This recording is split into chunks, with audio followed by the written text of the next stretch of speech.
Bueno, como vimos, ¿no? Solamente voy a pasar hasta la diapositiva que toca el día de hoy, que es con respecto a lo que es toma de muestra de sangre venosa, ¿no? Ya saben que el domingo vimos todo lo que es con respecto a la toma de muestra arterial, ¿no? Así como a pequeño resumen, ¿no? Vimos la finalidad, diferenciar, ¿no? La sangre arterial de la sangre venosa, cuáles son los brazos más comunes para tomar toma de muestra arterial, el test de Allen, ¿no? Para evaluar si se puede tomar de manera adecuada la toma de muestra de arteria en el brazo, ¿no?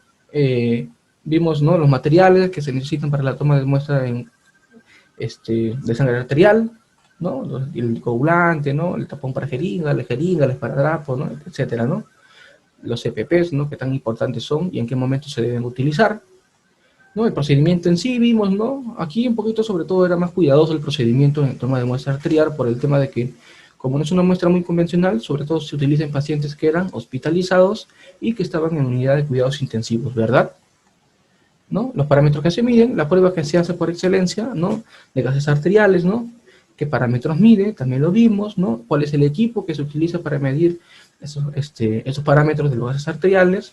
¿No? Hablamos del radiometer ABL 800 Flex, que es el más convencional y que se utiliza mucho en la práctica clínica, ¿no? Vimos los errores también de la toma de muestra, que podía causar que haya resultados posiblemente erróneos, ¿no? Sobre todo en la parte preanalítica, ¿no? Que se confunden con de sangre, ¿no? Las burbujas de aire que se pueden presentar, ¿no? El tiempo de muestra llevado al laboratorio, ¿no? El calibre de la aguja también era algo determinante, ¿no? Cosas externas también solamente al tomador, ¿no? También cosas del paciente, ¿no? Eso también es un punto importante a tocar, ¿no? Sobre todo esas cositas, ¿no? Así que ahora sí vamos a lo que compete la clase del día de hoy, ¿no? Que es la toma de muestra venosa, ¿no? Que este método sí es muy común verlo en los laboratorios. Es más, casi todas las pruebas casi todas las pruebas de laboratorio involucran extraer sangre venosa para análisis. Ahorita vamos a explicarlo más a detalle, ¿no? Prácticamente la finalidad de la toma de muestra de sangre venosa, ¿no? Es un procedimiento, obviamente, como dice su nombre, ¿no? Consiste en recolectar sangre en la vena, ¿no? Recuerdan, ¿no? Como lo dije en la clase pasada, mayormente las arterias anatómicamente son más profundas que las venas, así que el procedimiento de toma de muestra arterial es un poquito más complicado en ese caso, por la profundidad de las venas anatómicamente hablando. En cambio, las venas son más externas en nuestro cuerpo, ¿no? Las podemos ver en algunos casos, quizá, ¿no? Que sobresalen sobre todo en el dorso de nuestra mano, ¿no? En el antebrazo también podemos ver, quizá, ¿no? Si tenemos la piel clara, se puede notar en algunos casos las venas, en algunos casos bien prominentes, ¿no? En la zona anterior al codo, ¿no? También es justamente la zona donde se toma la muestra, ¿no? En el dorso del pie también suele verse las venas, ¿no? Eh, Así que entonces, básicamente de ahí podemos deducir que las venas son más superficiales y eso hace idóneo para que la muestra sea tomada de ese lugar, ¿no? Así que en pocas palabras, el procedimiento es más sencillo en comparación a la sangre arterial. Y por ese motivo es ahí donde se toman las muestras de sangre, ¿no? Justamente la toma de muestra de sangre venosa, ¿no? Es un procedimiento de rutina, o sea, que se hace muy a menudo, que es estándar para la prueba de laboratorio. Y como dice ahí, ¿no? Está justamente en el segundo punto, está en negrita, ¿no? Es el fluido biológico con mayor información en la cual podemos sacar información acerca del estado del paciente. Como les comentaba, ¿no? ¿De qué estaba compuesto la sangre, verdad? La sangre total estaba compuesto del paquete globular y del plasma, ¿verdad? Obviamente el paquete globular era el componente celular de la sangre, ¿no? Hablamos de hematíes, de plaquetas, de los leucocitos, ¿no? Y el componente líquido, que era el plasma, que contenía muchas moléculas, entre ellas los carbohidratos, los lípidos, eh, las proteínas, ¿no? Hormonas también, enzimas, ¿no? En gran abundancia, ¿no? Así que la información que se puede encontrar en la sangre venosa es abundante, ¿no? Y justamente como hay gran cantidad de moléculas, células y analitos a determinar, este, esta se divide, pues, ¿no? En las varias ramas de las especialidades de laboratorio con las que se encuentran, ¿no? Sobre todo las tres más conocidas, ¿no? Bioquímica, hematología e inmunología, ¿no? Justamente estas son las tres áreas en las que más se trabaja con la sangre venosa, ¿no? Como lo dije, ¿no? En el tercer punto, importantísimo, ¿no? Los vasos sanguíneos venosos son más externos, como les comentaba, ¿no? Por eso ahí es más sencillo tomar la muestra de sangre, ¿no? Obviamente si hablamos de un paciente normal, ¿no? Porque pueden haber muchas complicaciones con respecto a la condición del paciente, ¿no? O sea, no todas las personas somos iguales. Hay algunos pacientes quizá porque anatómicamente las venas tienen una disposición estándar. Pero ¿qué pasa? Que no siempre se cumple eso, ¿no? A veces hay pacientes o personas que sus venas quizás estén un poco más profundas o quizá tengan otras condiciones en la cual sea un poco más dificultoso sacar la muestra de sangre, ¿no? Puede ser que pacientes que sean gorditos, ¿no? Que tengan sobrepeso u obesidad, obviamente la grasa adiposa, ¿no? Que va a cubrir esa zona del brazo, va a ser un poco más complicado que sacarle la muestra y aparentemente no se vean las venas, ¿no? O sea, hay cositas por ahí que, que quizá compliquen, ¿no? El procedimiento de la toma de muestra, pero igual vamos a explicarlo más a detalle, ¿no? Pero en general es un poco más sencillo el método en comparación de la sangre arterial, si lo hablamos de esa forma, ¿no? De esa forma, ¿no? Anatómicamente las venas son más superficiales y las arterias son más profundas. Importante, como les comentaba, ¿no? Así como que les dije, ¿no? Las venas son las más externas, entonces existen puntos más comunes para la toma de muestra, ¿no? En el brazo, ¿no? Los puntos más importantes son, en primera opción, si es un paciente sano, uno que va a hacerse un chequeo de rutina, ¿no? La primera opción que va a tomar el personal de salud para tomar la muestra va a ser el brazo, ¿no? ¿Y cómo se llama esa vena? Yo lo pregunté en el primer examen, no sé si recuerdan, ¿no? La famosa vena cubital media, que se encuentra en la parte anterior del codo, ¿no? En el antebrazo, justamente en la flexión del antebrazo, es ahí donde se encuentra la vena cubital media. La vena cubital media se puede decir que es como un puente, entre comillas, como un puente entre la vena basílica y la vena cefálica. Ya cuando veamos la imagen lo vamos a hablar de manera más clara, ¿no? Y anatómicamente hablando, esa es la vena más común que presentan las personas no, normales, ¿no? Las personas adultas. Y eso hace que sea el lugar de elección más adecuado. Ahora, supongamos que el paciente no tenga esa vena o no sea muy accesible tomarle la muestra de ese lugar, entonces tú vas a tener que evaluar otras opciones. Si en ese brazo tiene otras venas en el cual puedes sacarle, se evalúa las venas y puedes también en otra opción sacarle de las venas accesorias, ¿no? Que en este caso puede ser o la vena basílica o la vena cefálica. Eso no lo he puesto ahí, pero todavía seguimos en la zona del antebrazo, ¿no? Si la vena cubital media no se ve de una forma adecuada o no se sienten seguros de tomar en ese lugar, entonces para eso está la vena basílica y la vena cefálica, que en algunas personas se puede encontrar prominentemente incluso o visible fácilmente, ¿no? O también al tacto, ¿no? Porque las venas no necesariamente tienen que verse simplemente, también pueden sentirse con el dedo, ¿no? Justamente esa es la técnica un poco más confiable, ¿no? Ahora, ¿qué pasa si el paciente, bueno, es un paciente sano, pero no te sientes seguro de ni un brazo ni del otro, ¿no? Suele pasar a veces, o también que tengan otros impedimentos, ¿no? Como que tengan abscesos en esa zona, o puede ser pacientes que tengan quemaduras, o que no simplemente no se pueda sacarles de los brazos, ¿no? Hay otra opción también, ¿no? En ese caso, la otra opción más recomendable sería las venas dorsales del carpo. El carpo es la región anterior de la mano, ¿no? El anterior a la palma, ¿no? El dorso, el famoso dorso de la mano, ¿no? La zona del carpo justamente es esta zona, en la parte donde hace puño, ¿no? Esta zona es el carpo, ¿no? Esta zona, si ustedes hacen fuerza, ¿no? Y depende si son flaquitos, en el caso mío yo soy gordito, no se nota mucho, pero pueden ver a detalle si ahí hay venas, así que esa sería otra opción adecuada también para tomar la muestra de sangre ahí, ¿no? Que normalmente es la opción más adecuada en el caso que no se tome del antebrazo, ¿sí? En pacientes normales, usualmente, antebrazos y brazo ya de cajón sacas tu muestra de sangre. Casi siempre vas a encontrar, a veces hay pacientes gorditos, sobre todo los pacientes gorditos, ¿no? Con sobrepeso o obesidad, que tienen demasiada grasa adiposa en el antebrazo. Por más que tú sí palpes, a veces no, la grasa adiposa no permite ver de manera adecuada la vena, ¿no? Y si en este caso no tienes la pericia adecuada, otra opción sería tomar de las manos también. En las manos usualmente la grasa adiposa no se coloca de una manera tan prominente como en el antebrazo, así que ahí también puede ser una opción más viable para tomar la muestra, ¿no? Ahora, ¿qué pasaría en ese caso en el que no puedas, ¿no? Ahí se tendría que llamar a una persona que tenga más pericia en el caso para que él tome la muestra, ¿no? Pero en caso de, estamos hablando, en ese tema estamos hablando en caso de un paciente normal, ¿no? Que viene de ambulatorio, ¿no? A hacer sus chequeos generales, ¿no? Una persona común. ¿Qué pasa en pacientes hospitalizados o unidades de cuidados intensivos, como lo hablamos en la clase pasada, ¿no? Sí o sí tienes que tomarle la muestra porque su estado es muy delicado, así que necesita estar chequeado y monitoreado de manera constante. Entonces, eso te da la idea de que sí o sí tienes que tomarle la muestra. Así que aquí sí se exploran otras vías más para que la muestra sea tomada. En este caso, otra opción sería en el tercer punto, ¿no? En que serían las venas dorsales del tarso. Si carpo es la mano, la parte anterior de la mano, entonces el tarso sería la región opuesta a la palma del pie, ¿no? A la planta del pie, o sea, la zona dorsal, pues, ¿no? La zona dorsal de tu pie, ¿no? La zona anterior, la que tú miras desde el piso. Esa sería la zona dorsal del pie, o del tarso, ¿no? Hablando técnicamente.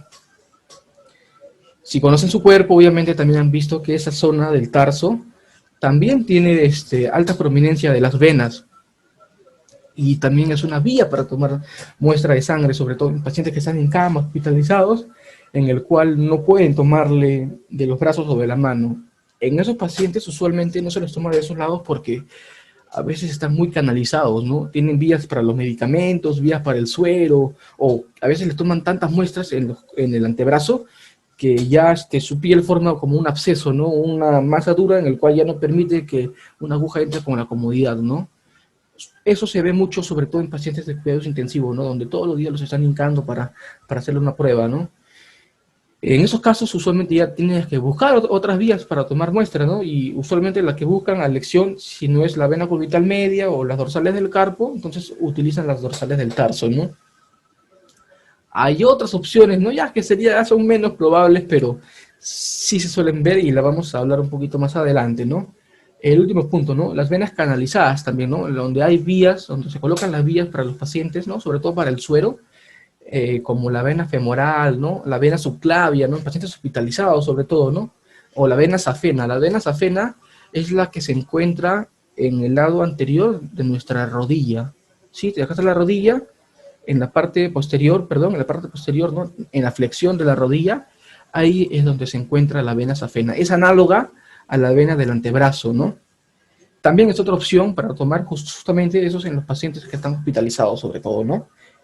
Como les vuelvo a repetir y recalcar, en pacientes normales usualmente se toma tanto del antebrazo o del carpo, ¿no? Básicamente ahí. Como dice la nota, ¿no? Y lo que les venía diciendo, o sea, de por sí la elección siempre es la vena cubital media, ¿no? Y en caso no se pueda, pues buscar otras alternativas, ¿no? Pero siempre hay que tomar la muestra en el caso que se requiera, sobre todo si son pacientes que están hospitalizados, ¿ok? Eso sí es muy, muy importante. Ahora, justamente lo que les quería mostrar. Vamos a hablar y diferenciar la vena cubital media, la vena cefálica y la vena basílica, ¿no? Vamos primero a la imagen de la izquierda, que es un poco más sencilla de entender porque es un dibujo, ¿no? Acuérdense, la vena basílica, que es con B labial, está, o sea, si ponemos nuestros brazos de esta forma, ¿ok? ¿No? Si ponemos nuestros brazos de esta forma, la vena basílica con B labial va a estar hacia adentro de nuestro cuerpo, ¿ok? ¿Me entienden? Hacia adentro. Y la cefálica va a estar para afuera, ¿ok? O sea, basílica está siempre por esta zona y la cefálica va a estar por esta zona.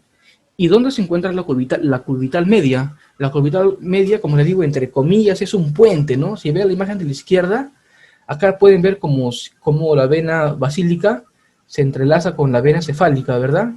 Por eso les digo que es como un puente, y ese puente justamente está en la zona de flexión del brazo. Justamente está en esa zona.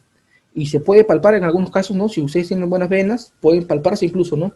El palpar la vena, ya lo vamos a ver en la práctica, ¿no? Pero para que vayan teniendo idea, ¿no? Si mantienen su brazo firme, su puño firme, se puede tocar y se siente como si fuera algo elástico, porque las venas son elásticas.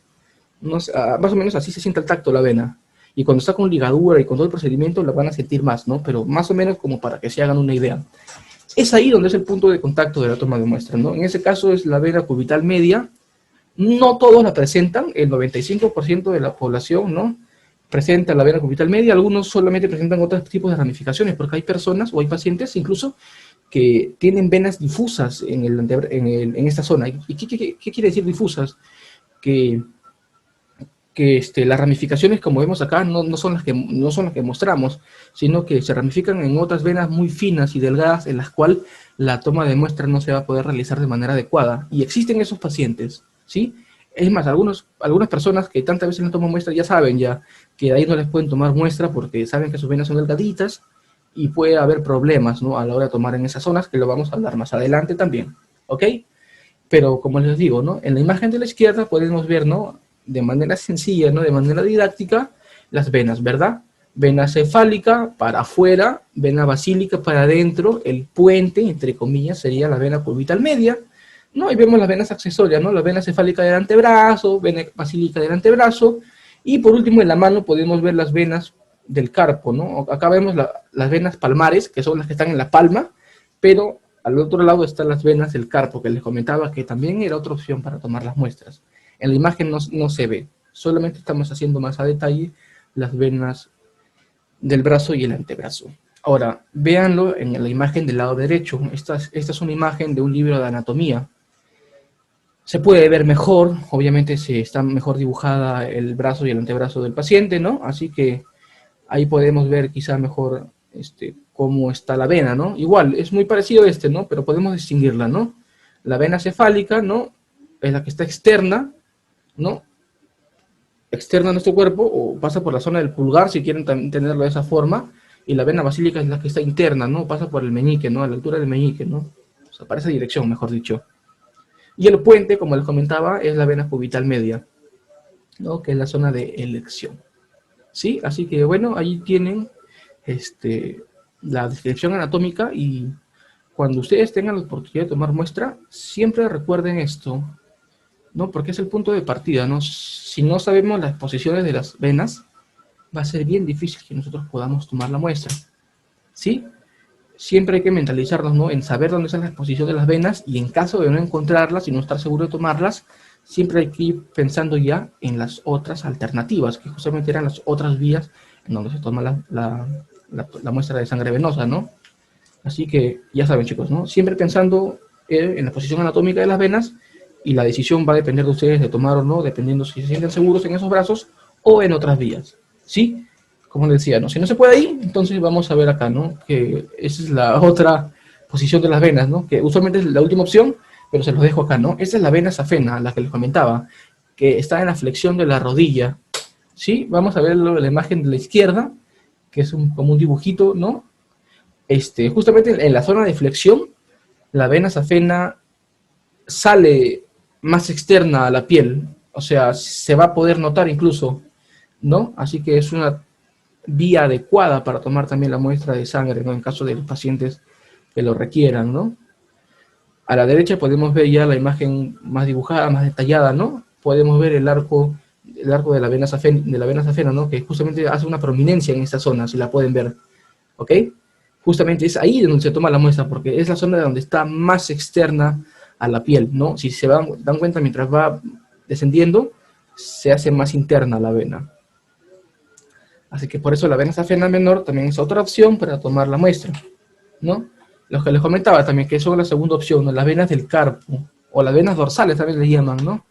Son venas del carpo, hablando técnicamente, y venas dorsales también, que es otra forma de comentarles. ¿Ok? Como pueden ver en la imagen de la izquierda, ¿no?, vamos a ver las venas del carpo, ¿no? Si se dan cuenta, es una red básicamente de interconexión entre las venas, ¿no? Así que, y son externas estas venas, fácilmente suelen verse, y como les digo, ¿no?, también es una vía fácil de tomar muestra de sangre en esa zona, ¿no? Y así como en la mano, vamos a ver en la imagen de la derecha del pie, ¿no?, que también la irrigación venosa también se presta para que sea fácil tomar la muestra del pie, ¿no? Así que como ya ven varias vías, ¿no? Hay varias vías de toma de muestra, ¿no? Pero como les dije, y se lo vuelvo a repetir, ¿no? En pacientes normales usualmente se toma del antebrazo o por última opción de la mano. ¿Sí? Otro punto. Espere, hasta aquí. ¿Hay alguna duda, alguna consulta? Me lo pueden escribir por el chat si creen que tienen alguna duda, alguna consulta. ¿Todo bien? Continuamos entonces. Las pruebas que se realizan, ¿no? Como les comentaba, ¿no?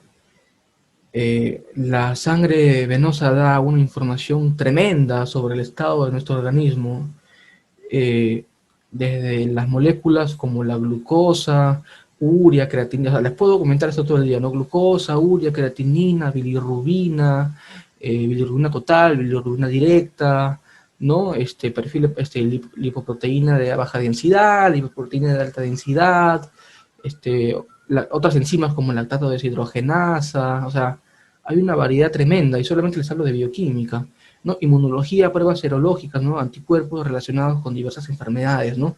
Hepatitis B, hepatitis C, virus del VIH, HTLV, sífilis, o sea, hay una variedad tremenda para evaluar, ¿no? Justamente por eso, en el segundo punto, vale recalcar, ¿no? Casi toda la información acerca del cuerpo humano la podemos encontrar en el torrente sanguíneo, y es muy cierto, ¿no? Como les decía en clases pasadas, en la clase 20 de Introducción a la Hematología, la sangre es un tejido líquido, es la comunicación con todos los sistemas de nuestro cuerpo. Así que por eso es que en la sangre podemos encontrar muchos tipos de moléculas, ¿no? No solamente las moléculas para analizar de rutina en los hospitales, sino se encuentran otras moléculas que ni siquiera se analizan normalmente, como mensajeros celulares, eh, hormonas citoquímicas, ¿no? O sea, hay mucha variedad en la cual se pueden encontrar las moléculas en nuestro organismo, ¿no? Minerales también, me olvidaba de los minerales, ¿no? Como el sodio, el potasio, el calcio, que también se encuentran en grandes cantidades, ¿no?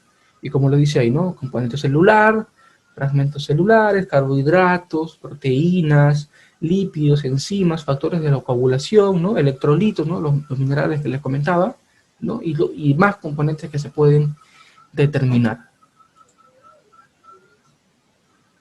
A ver, en el caso de bebés, buena pregunta, ¿te refieres con respecto a la toma de muestra o con respecto a lo que se puede encontrar? En el caso de bebés, en caso de toma de muestra, usualmente la primera elección es el antebrazo y sobre todo en la palma de la mano también es otra opción. Eso es otro tema, sería otro tema, claro que sí.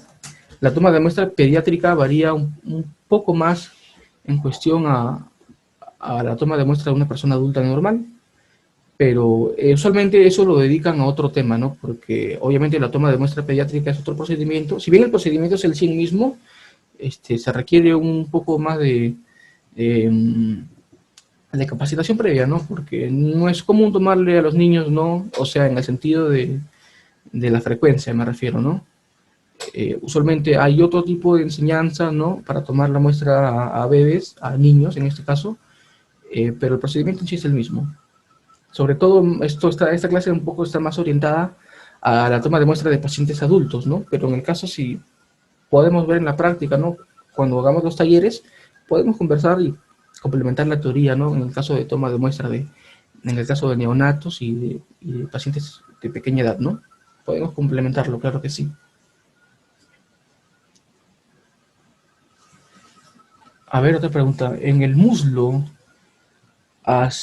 bueno, particularmente yo no he visto que tome muestra del muslo, pero de seguro que en algunos casos puede ser que haya una vena que sea prominente por ahí, pero me parece que anatómicamente lo que pasa es que en el muslo se encuentra la vena femoral, es una vena profunda, me parece que, al menos personalmente, yo no he visto que tome muestra de esa zona, pero quién sabe, ¿no? En la literatura puede haber información adecuada con respecto a ello.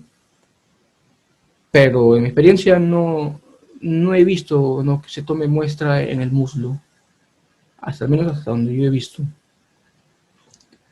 Bueno, ahora sí, continuemos, ¿no? Estas son las pruebas, como les comentaba, ¿no? Que se realizan normalmente en un laboratorio, ¿no? Que tiene toda la capacidad para hacer las pruebas que manejan, ¿no? A su disposición, ¿no? Por ejemplo, aquí solamente vamos a ver pruebas bioquímicas, ¿no? Las grandes pruebas bioquímicas que manejan los hospitales grandes, ¿no? Esta la saqué de un hospital X, solamente para que vean lo que se puede hacer solamente con la muestra de sangre, ¿no? Glucosa basal, glucosa postprandial, pruebas de tolerancia a la glucosa, ¿no? Todo lo relacionado al metabolismo de la glucosa. Eh, Hemoglobina glicosilada, urea, creatinina, colesterol. El colesterol se divide en muchas partes, ¿no? HDL, LDL, los triglicéridos, bilirrubina total, otras enzimas, otros marcadores hepáticos como las transaminasas, ¿no? La fosfatasa alcalina, y muchos más factores, ¿no? Como les comentaba, ¿no? Pero ahí pueden verlo muy a detalle, ¿no? El ácido úrico también, ¿no? Que es un marcador muy importante para la enfermedad de la gota, el hierro sérico, que es un marcador, obviamente, que complementa al estudio hematológico para determinar el tipo de anemia que tiene un paciente, transferrina, ¿no? Que es una molécula asociada al transporte del hierro, ¿no? Otros elementos como el calcio, el fósforo, el magnesio, ¿no? Para saber el estado basal del paciente, otras enzimas como milasa, lipasa, creatinfosfoquinasa, ¿no? Que es la CPK, ¿no? Y otros tipos de enzimas, ¿no? Proteína C reactiva, ¿no? O sea, si se dan cuenta, hay mucha variedad de pruebas que se pueden hacer con la sangre venosa, ¿no? ¿Y eso qué significa? Que todas estas moléculas se encuentran en tu sangre venosa, ¿no? Podemos ver en la imagen de la derecha, ¿no? Pruebas especiales que también se realizan, ¿no? Pruebas de prealbúmina, beta-2 microglobulina, que son otras pruebas ya más especiales, ¿no? Otras proteínas, ¿no? Como el complemento, proteínas del complemento, ¿no? C3, C4, se puede hacer dosaje de anticuerpos también, ¿no? Los anticuerpos también son conocidos como inmunoglobulinas, ¿no? Inmunoglobulina A, G, M, ¿no? O sea, si se dan cuenta, hay una variedad tremenda para hacer de análisis, ¿no? Y solamente estamos hablando de bioquímica, ¿no? Y solamente se puede hacer con muestra de sangre venosa. Ahora veamos, ¿no? Pruebas inmunológicas, ¿no? Miren, disculpen más bien la calidad de las fotos, ¿no? Traté de hacerlo lo más didáctico posible, si es que se puede ver, ¿no? Podemos ver marcadores hormonales, como por ejemplo en la imagen de la izquierda, ¿no? La insulina, ¿no? Anticuerpos antitiroglobulina, que es anti-TG, ¿no? Que son marcadores tiroideos, ¿no? Antitiroglobulina, anti-TPO, que es antitiroperoxidasa, ¿no? Vemos también pruebas de embarazo, que es la HCG, beta cuantitativo, péptido C, que es un marcador inflamatorio, pruebas de cortisol, ¿no? Que es una hormona, ¿no? De las glándulas suprarrenales. Podemos ver también, miren, pruebas de inmunología hepática, ¿no? O sea, marcadores de hepatitis, ¿no? Anticuerpo de superficie, anticuerpo épsilon, o sea, hay una variedad tremenda, si se dan cuenta, ¿no? Anticuerpos, contra el core, estudios de complemento de hepatitis, otros marcadores oncológicos, como podemos ver, ¿no? Alfa-fetoproteína, antígeno carcinoembrionario, y los que están acá, que tienen un número, ¿no? CA125, CA133, son marcadores de cáncer, ¿no? Que lo especifican ahí de forma más didáctica, ¿no? Cáncer de mama, cáncer de ovario, ¿no? Cada uno con su prueba especial, ¿no? Por así decirlo, ¿no? O sea, esa es la gran variedad de moléculas que se pueden encontrar solamente en tu sangre, ¿no? También se puede hacer pruebas como les digo, ¿no? Para saber si tienes anticuerpos contra alguna enfermedad infecciosa como hepatitis B, hepatitis C, virus del VIH, sífilis, ¿no? Podemos ver también en la imagen del medio, a la izquierda, que está azulito, ¿no? Otras pruebas que complementan, ¿no? Pruebas de Brucela, ¿no? En sus distintas metodologías que se pueden encontrar, ¿no? Vitamina B12, ferritina, son otras moléculas también que están en el suero, ¿no? Panel de alergia, ¿no? Si tienes anticuerpos de tipo inmunoglobulina E asociado a alguna alergia en específico, ¿no? O sea, la variedad, si se dan cuenta, es tremenda, ¿no? Otras pruebas importantes acá, como podemos ver, troponina T, que son marcadores cardíacos, ¿no? El ProBNP también, ya son pruebas un poco más rebuscaditas, ¿no? Pero es lo que se ofrece y lo que tú puedes determinar solamente en sangre venosa. Ahora, a la derecha podemos ver pruebas hormonales en función de la tiroides, ¿no?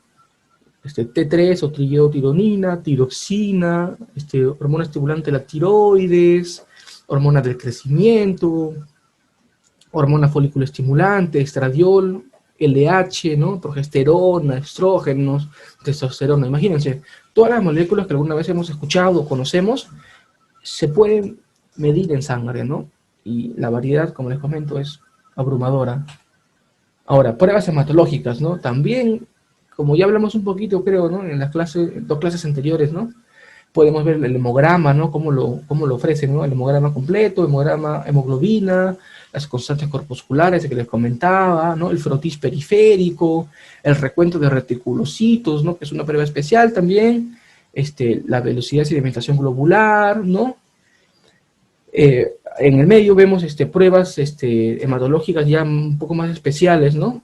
Fragilidad capilar, fragilidad globular, test de Ham, ¿no? Que son pruebas para determinar enfermedades específicas, ¿no? A la derecha podemos ver lo que hablamos también, ¿no? De las pruebas de coagulación, ¿no? Que vimos, ¿no? Tiempo de protrombina, tiempo de tromboplastina, fibrinógeno, tiempo de trombina, justamente lo que hablamos, ¿no? Dímero D, otras pruebas que son más especiales, ¿no? Anticoagulante lúpico, factor 8, ¿no? Tiempo de coagulación, ¿no? O sea, ahí están toda la variedad de pruebas que se pueden realizar, ¿no?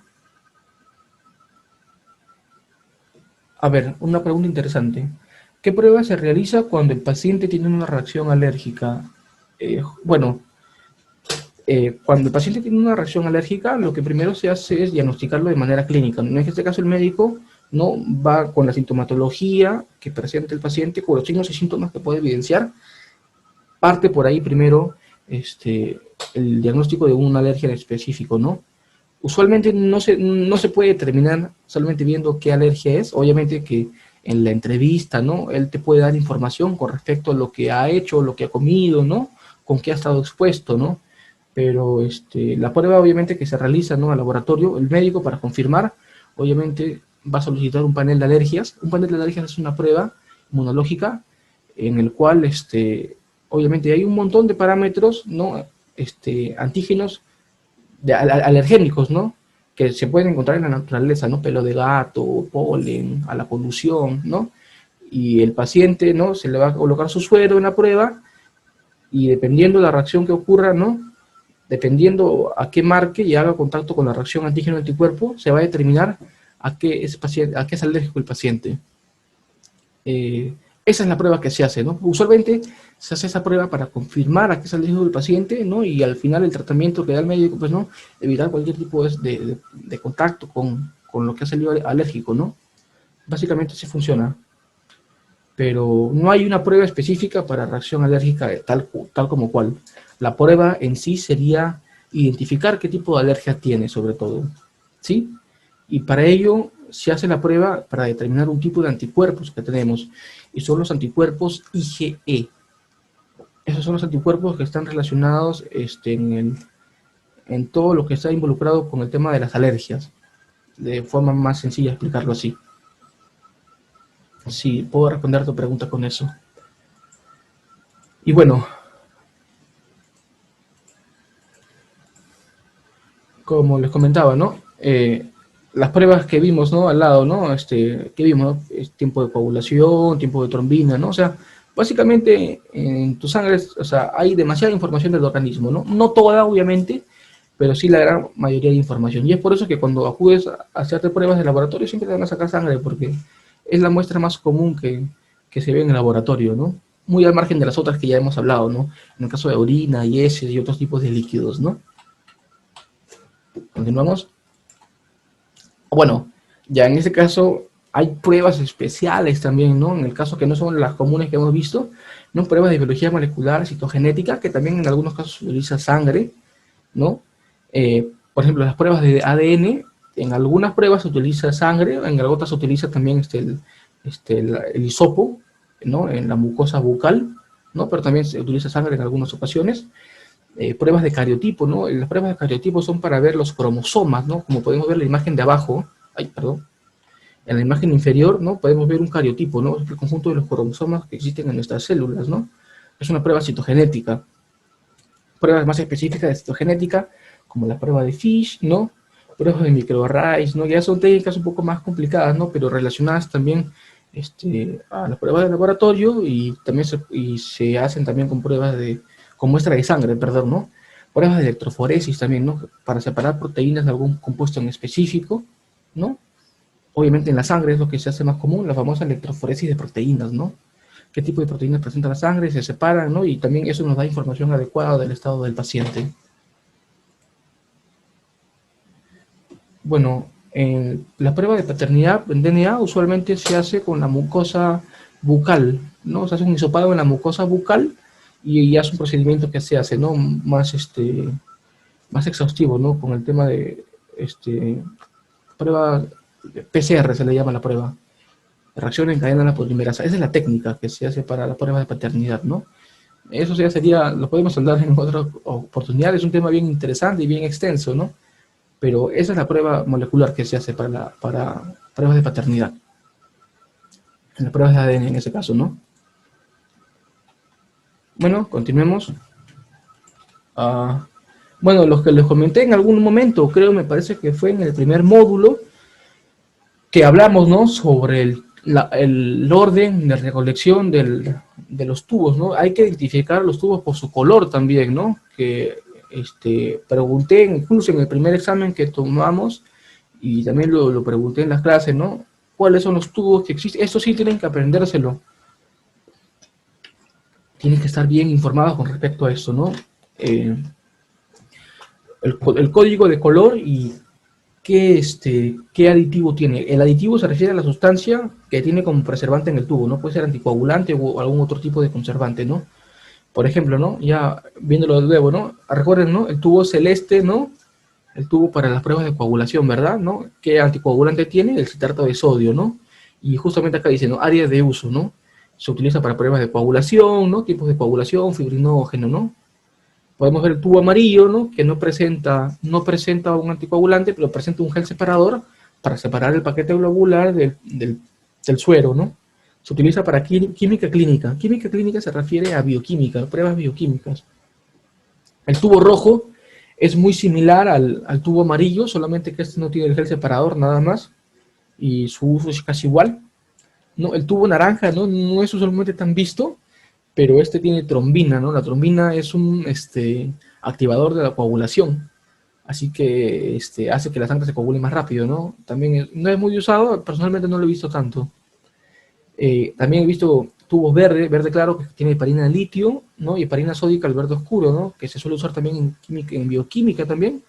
Pruebas citogenéticas también recomiendan usar heparina de sodio, ¿no? ¿No? Básicamente eso, ¿no? El tubo lila, ¿no? El famoso tubo de LTA, ¿no? Que es el ácido dietil tetracético, ¿verdad? Este también es muy usado y es el estándar por excelencia para hematología, ¿no? El banco de sangre también se suele utilizar, ¿no? Para las pruebas confirmatorias. Eh, los otros tubos que están debajo, el blanco y el plomo, no suelen verse tanto. Están presentes, claro que sí, pero no son tan vistos, pero ahí igual está para que ustedes los tengan en cuenta, ¿no? Y me olvidé mencionar, el primer tubito, ¿no? Que no es un tubo, entre comillas, no es una botellita, ¿no? El hemocultivo. ¿Recuerdan cuando hicimos las clases de microbiología, ¿no? Que el hemocultivo era una botellita prácticamente de plástico, en algunos casos de vidrio, ¿no?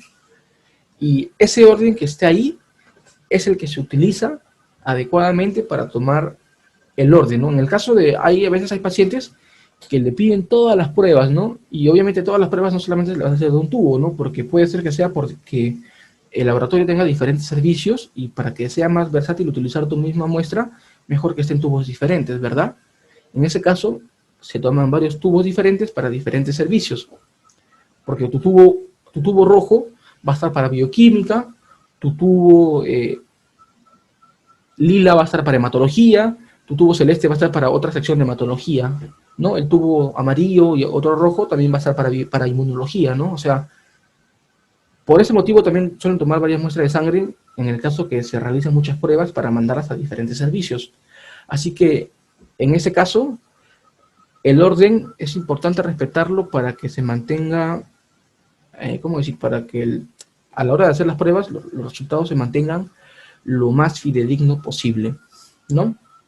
Y es por eso que, como les decía antes, siempre se recomienda tomar primero la muestra del hemocultivo, ¿no? Porque obviamente no, en el contacto de la muestra es donde es muy probable que se encuentren los microorganismos sospechosos a analizar. Así que de primera elección, si es que hay, ¿no? Si es que al paciente se le pide hemocultivo y las demás pruebas, siempre se empieza con hemocultivo, ¿no? En caso que el paciente no empiece con hemocultivo, siempre es recomendable empezar con el tubo celeste. Y esto sí, siempre empiece con el celeste, ¿no? En el caso que no haya hemocultivo. ¿Alguien me puede decir por qué? Si tienen alguna idea, no lo voy a preguntar en el examen, no se preocupen, pero si alguna vez alguien les replica y les dice por qué empiezas con ese tubo y no con otros, lo ideal es que también ustedes sepan saber responder. Y no, esto es muy importante empezar con el celeste, ¿no? Que les comentaba en clases anteriores que es muy crítico tomar la muestra en el tubo celeste, ¿no? Un mal volumen en el llenado del tubo puede traer consecuencias en los resultados, ¿no? Que los resultados no sean lo más fidedignos posibles. ¿Alguien tiene una idea? Si me lo pueden escribir por el chat, no hay problema, con toda confianza. ¿Por qué creen que, en el caso que no se tome en el hemocultivo, por qué creen que la primera opción sería tomar la muestra en el tubo celeste? ¿Alguien tiene una idea? ¿No? A ver.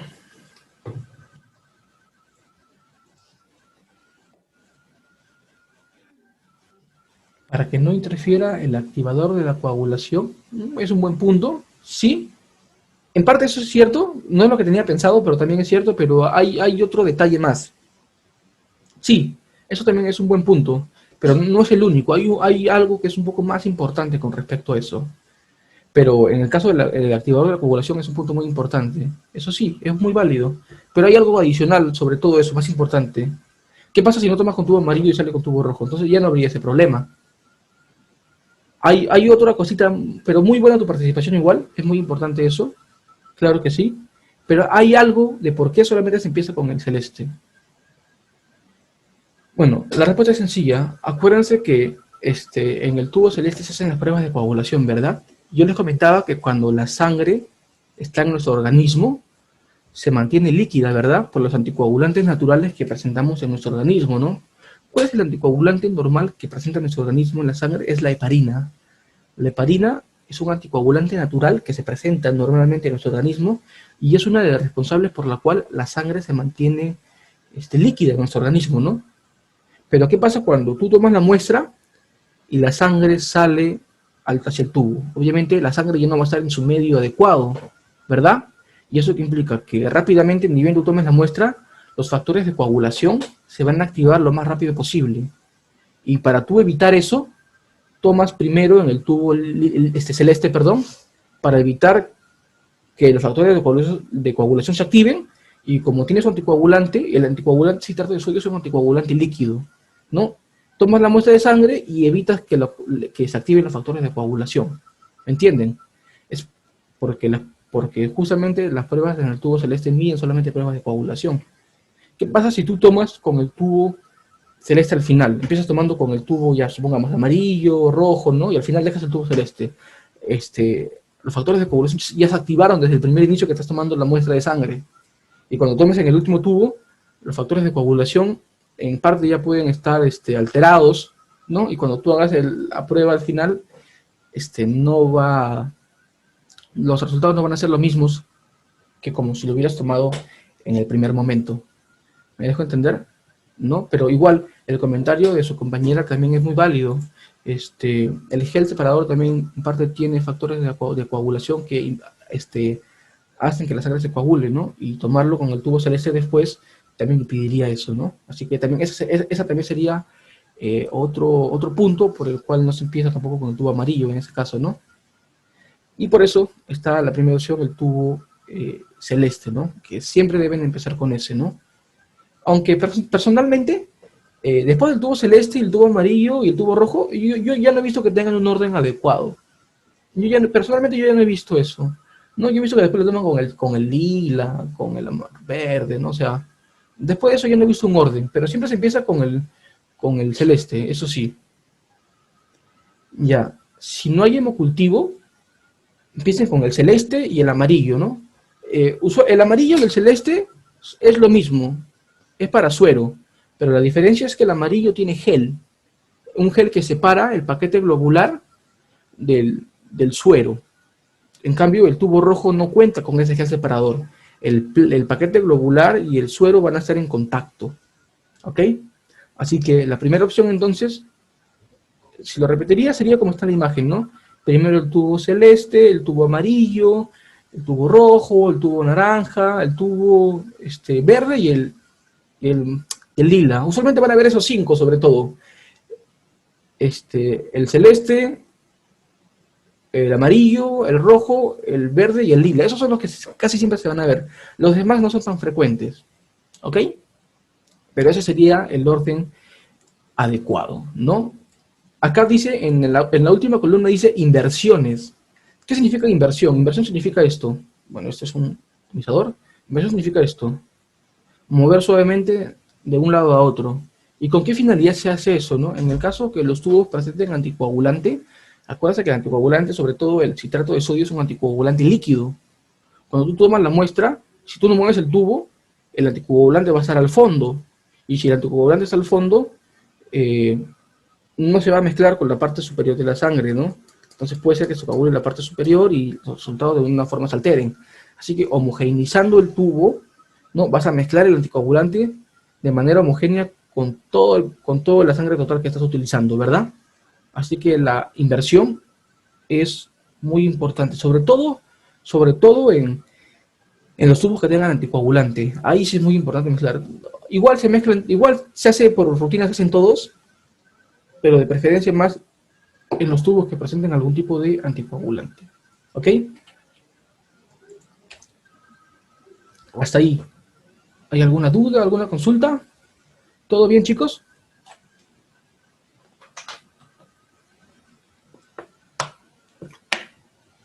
Ok, genial. Continuamos entonces. Ahora sí, vamos al grueso del tema, ¿no? Los tipos y procedimientos de toma de muestra. ¿Ok? Si bien si bien este tema es de toma de muestra de sangre venosa, me pareció correcto también agregar un tema más, ¿no? Que es con respecto a la sangre capilar. Recuerden, ¿no? Que tenemos en nuestro cuerpo 3 tipos de vasos sanguíneos, ¿no? Vasos arteriales, vasos venosos y vasos capilares, ¿no? Los vasos capilares son los vasos sanguíneos más finos, ¿no? Los más delgaditos, de menor calibre que se encuentran en nuestro organismo, ¿no? Y básicamente son los que conectan las venas, las arterias de las venas, ¿sí? Es el nexo, por así decirlo, ¿no? Son los vasos más delgaditos. Así que vamos a hablar en primer lugar de la toma de muestra de sangre capilar, que es un método un poco más sencillo, ¿no? Y podemos hacerlo en la práctica también, justo con el tema de toma de muestra de sangre venosa, ¿sí?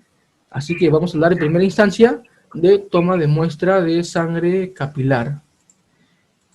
Obviamente, ¿no? De toma de muestra de sangre venosa hay diferentes tipos, métodos de toma de muestra, ¿no? Y esos son los 3 que se utilizan, ¿no? El método por el sistema al vacío, que es el método universalmente más aceptado ahora, que es el que más se utiliza.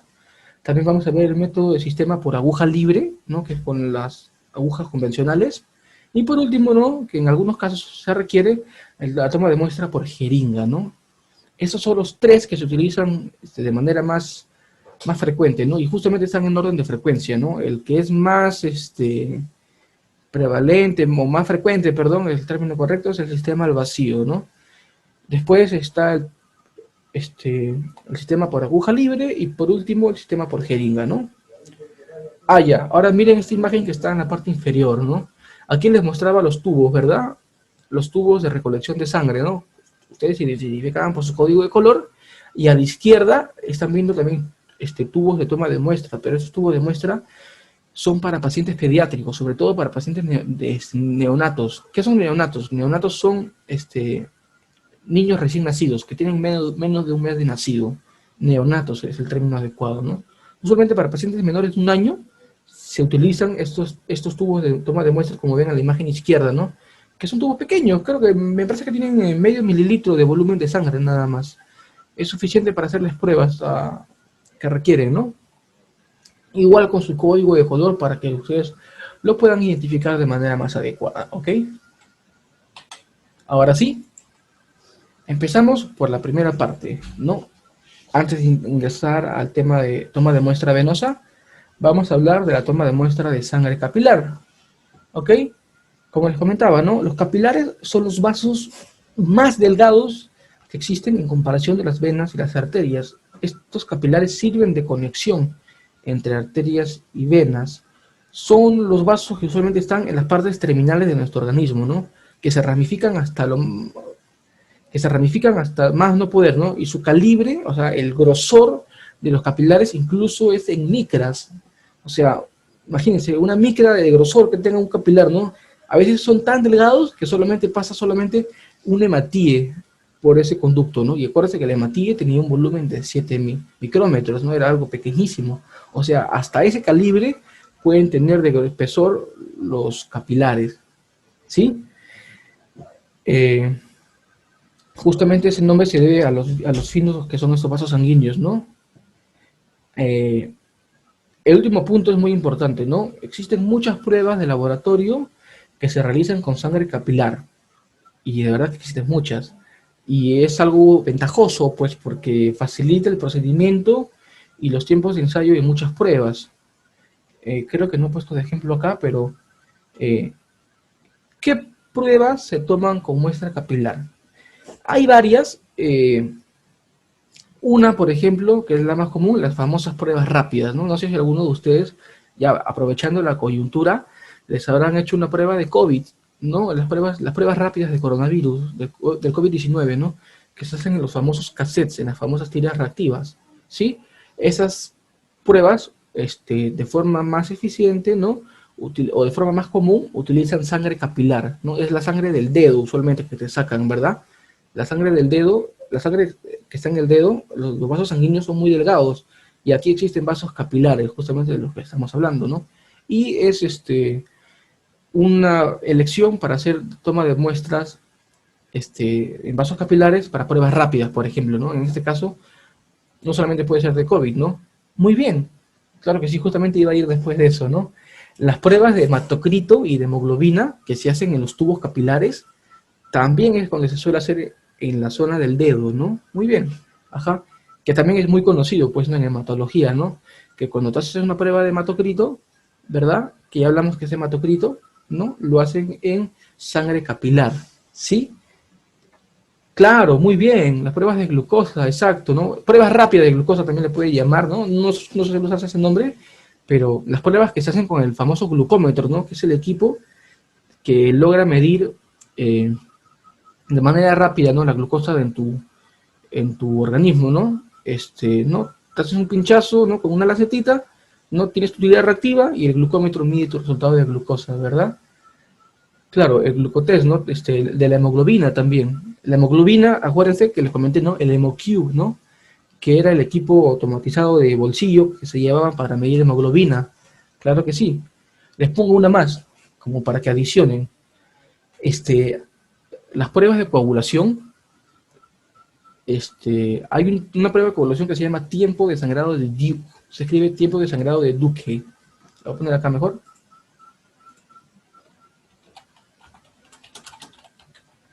Así lo pueden encontrar, ¿no? Tiempo de Duke, que es una prueba para medir el tiempo de coagulación, ¿no? Cuánto demora en coagular la sangre de una persona. Y esa prueba se realiza en el pabellón de la oreja, en esta zona, ¿no?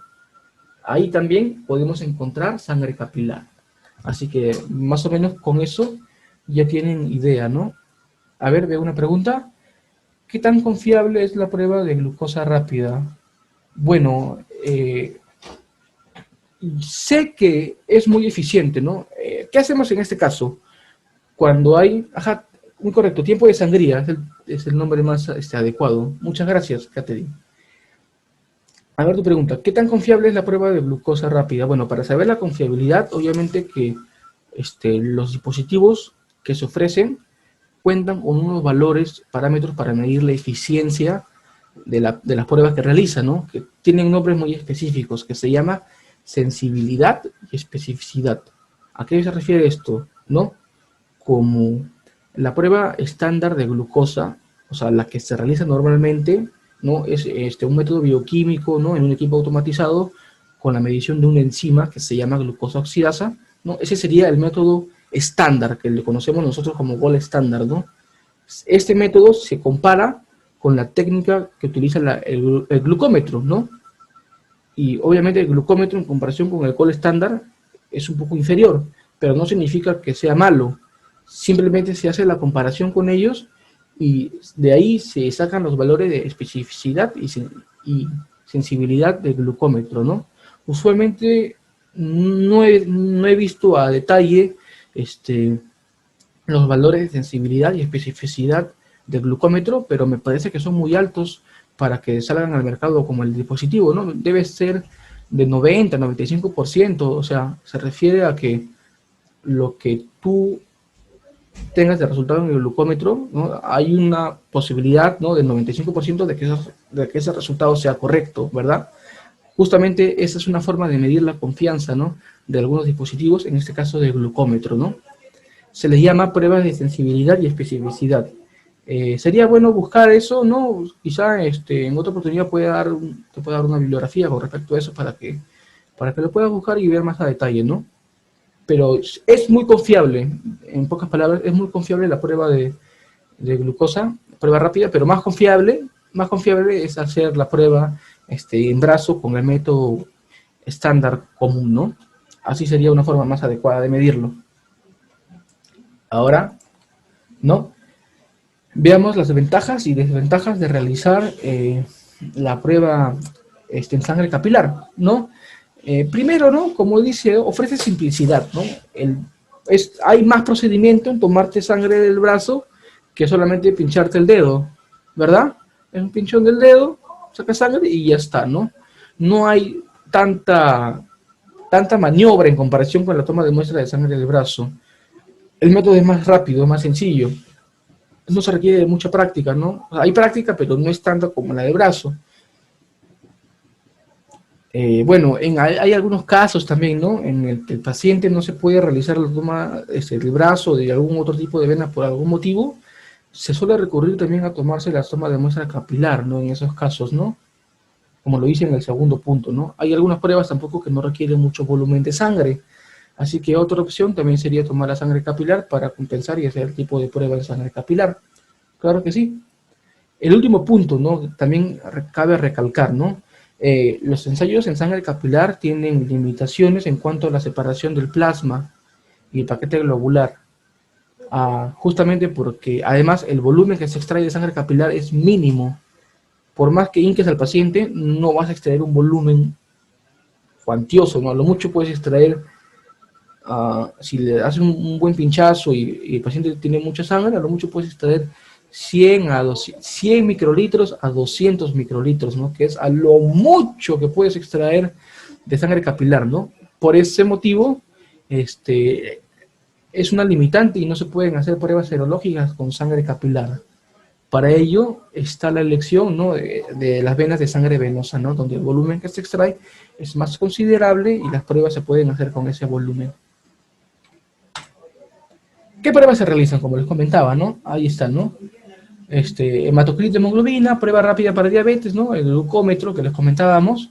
El otro caso sería las pruebas rápidas por el método de inmunocromatografía. La prueba rápida, que ven en la imagen, en la parte inferior, se le llama prueba rápida coloquialmente, pero su nombre, ¿cómo se dice? Su nombre formal son pruebas inmunocromatográficas, ¿ok? Ahora vamos por el lado derecho, ¿no? ¿Cuáles son los lugares de punción capilar? Primero, la yema del dedo, ¿no?, que es el lugar de elección para la mayoría de pruebas, por la versatilidad, ¿no?, de que es más fácil pedir una mano a una oreja, ¿no? O sea, básicamente por eso, ¿no? La yema del dedo o el pulpejo del dedo, ¿no?, que es el pulpejo del dedo justamente es esta zona, ¿no?, que está debajo de la uña, ¿no?, próximo a la uña. Ese es el pulpejo del dedo. Es ahí donde se suele tomar la muestra de sangre capilar. Otra opción, como para pruebas tipo de sangría, ¿no?, como comentábamos, en el lóbulo de la oreja, ¿sí? También es otra alternativa, ¿no? Básicamente las pruebas de coagulación se hacen en esa zona. Y por último, ¿no?, sangre capilar en el talón del pie, en el tamizaje neonatal, ¿no?, en recién nacidos, ¿verdad? En los recién nacidos, ¿no?, se saca sangre capilar del taloncito, ¿no?, para hacerle las pruebas del tamizaje neonatal, ¿no?, que son una serie de pruebas para descartar enfermedades de nacimiento, ¿sí? Así que esos serían los lugares donde se suele realizar la punción capilar. ¿Qué materiales de toma de muestra podemos ver para la punción capilar? Primero, la lanceta, ¿no?, la famosa lanceta. La lanceta es una aguja fina, solamente la finalidad es atravesar la piel, ¿no? Y llegar hasta los vasos sanguíneos más próximos que se encuentren, ¿no? En este caso, los vasos sanguíneos periféricos superficiales, que son los capilares, ¿no? Como podemos ver en la imagen, ¿no? Existen muchos tipos de marcas y de presentaciones de las lancetas, ¿no? Pueden ser las convencionales, que son de forma manual, o sea, que tú mides la fuerza para hincar, y por otro lado podemos ver también las que son automáticas, ¿no? En la imagen de arriba, que son estas lancetas turquesas, ¿no? Son manuales, por así decirlo, ¿no? O sea, que tú mides la fuerza para hincar, ¿no? Pueden ver que son de plástico y solamente tienen una pequeña aguja para hincar y extraer la mayor sangre capilar posible. A la derecha vemos otro tipo de presentación de lancetas. Estas, si se dan cuenta, son un poco metálicas, ¿no? Pero igual tienen la punta, ¿no? Para hincar, ¿verdad?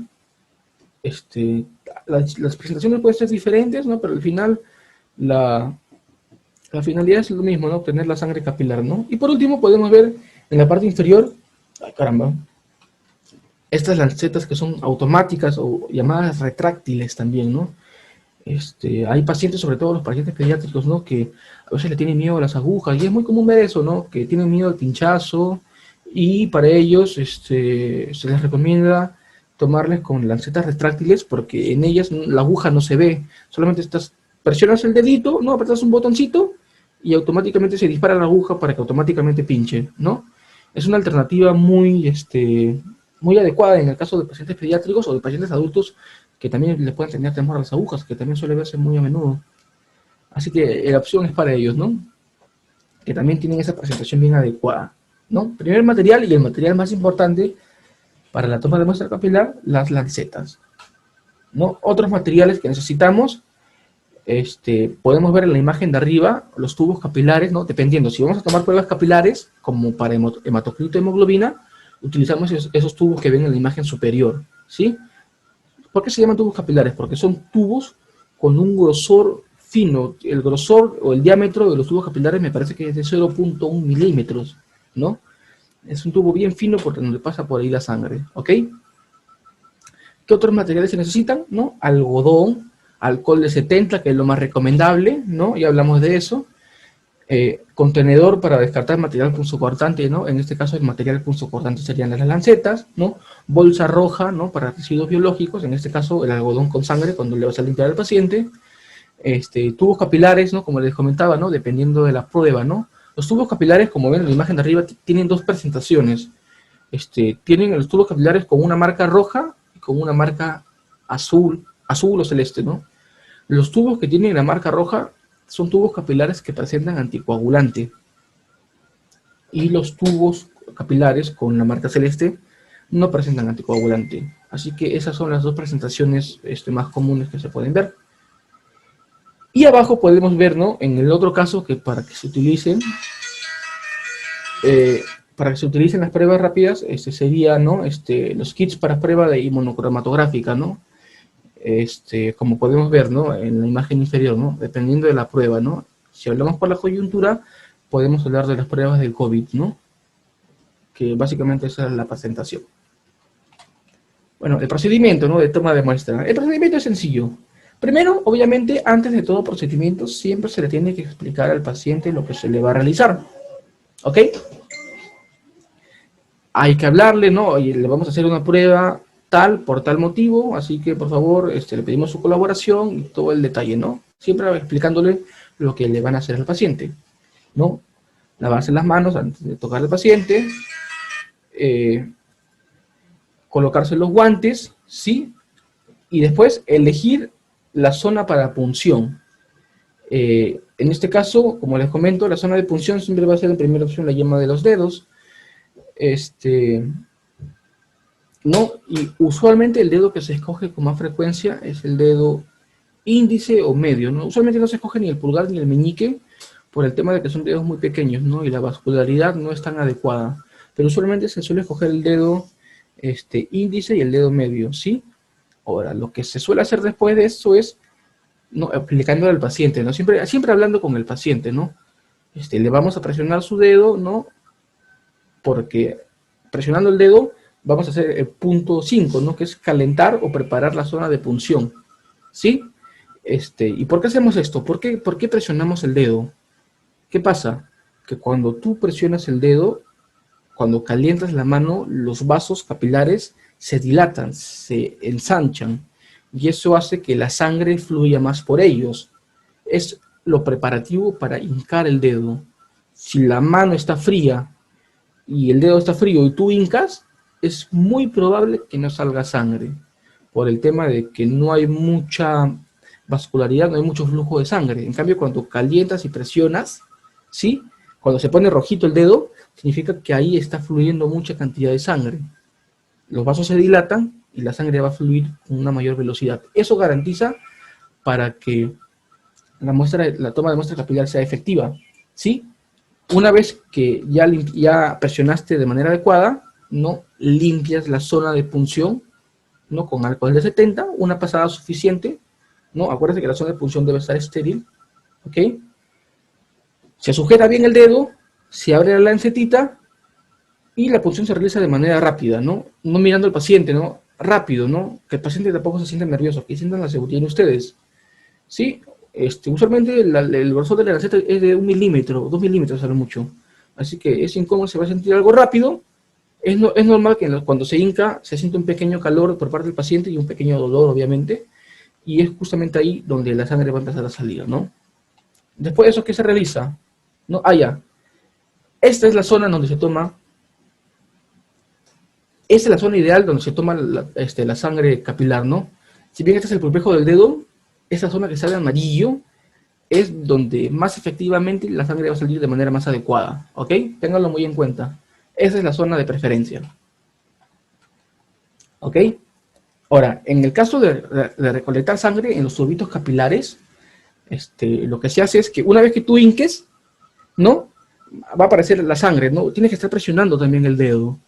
Así que la sangre va a aparecer en forma de gota y lo correcto es limpiar la primera gota de sangre.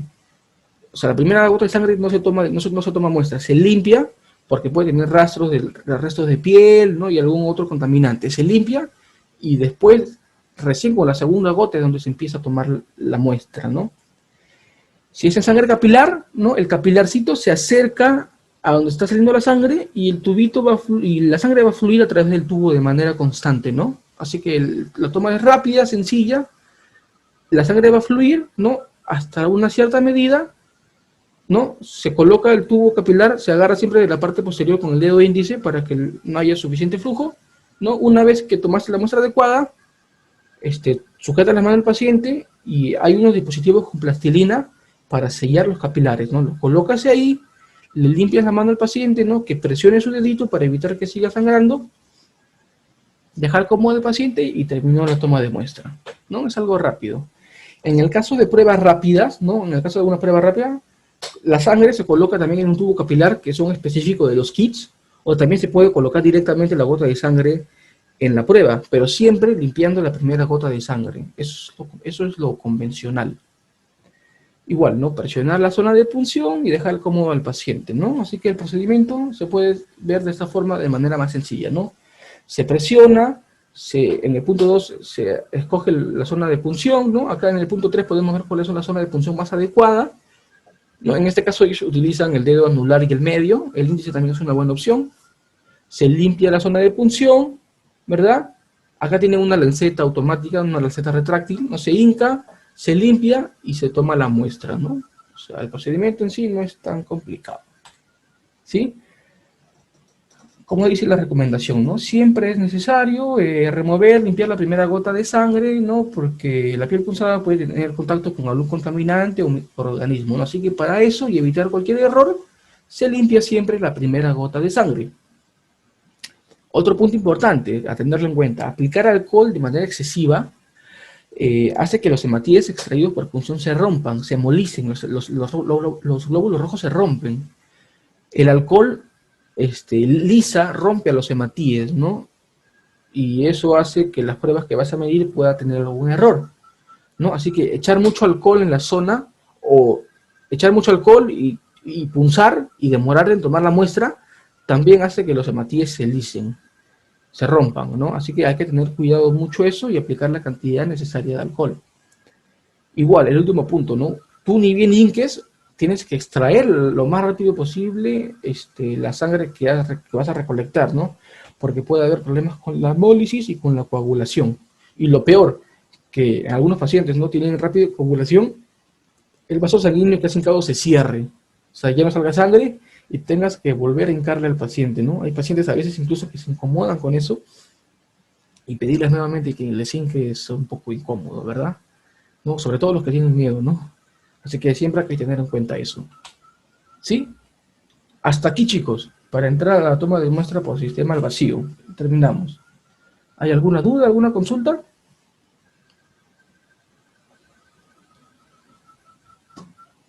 ¿Todo bien? Genial. ¿Les parece si tomamos un break de 7 minutos, 8 minutitos? ¿Sí? ¿Me lo pueden confirmar por el chat, por favor? ¿Estamos en tiempo todavía? Genial. ¿Les parece 10 minutos hasta las 6:30?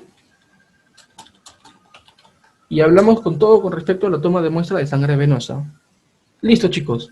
Entonces, 6:30, continuamos.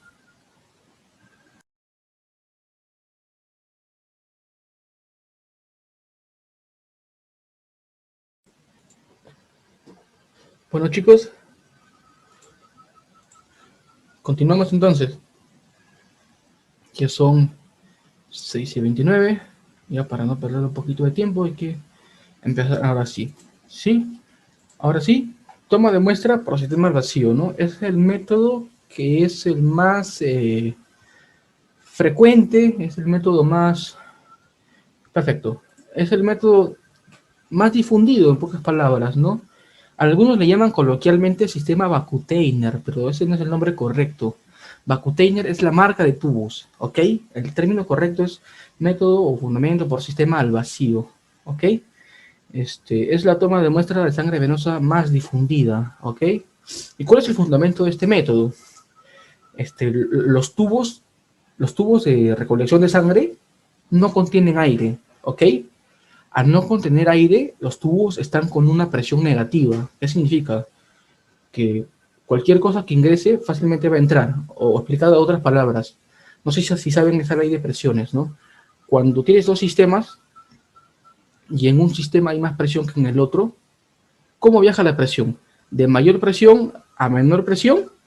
¿O de menor presión a mayor presión? ¿Saben ese fundamento? Cuando tienes dos sistemas diferentes, se busca el equilibrio, ¿verdad?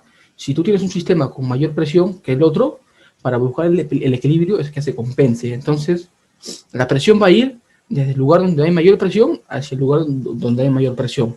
Y como los tubos no contienen aire, están en vacío, contienen menor presión. Por tanto, cuando tú tomes la muestra de sangre, la presión se va a ir dirigida hacia el tubo. ¿Ok? Es por eso que cuando tú tomas con toma de muestra al sistema al vacío, la sangre va a salir automáticamente por la presión negativa, ¿no? Va a aspirar la sangre, en pocas palabras, ¿me entienden? ¿Sí? Justamente es el fundamento, ¿no? Hay una presión negativa en el interior del tubo. Es por eso que cuando tú colocas la aguja, ¿no? Si está bien colocada y tú colocas el tubo, la sangre va a salir como si el tubo lo estuviera aspirando, ¿no? ¿Me entienden? Básicamente es así como funciona. El segundo punto, al momento del contacto de la vena del paciente, ¿no? Se coloca el tubo para la recolección. Ese justamente es el instante donde se origina el ingreso de la sangre del tubo por presión negativa, ¿ok? Así que más o menos se llama así sistema al vacío porque la extracción se realiza por una presión negativa del tubo, ¿verdad? Y la sangre solamente va a salir por la diferencia de presiones. Así de simple. ¿Qué ventajas tiene esta prueba? Una ventaja primero es que el contacto con la sangre, o sea, con la sangre en sí, es mínimo.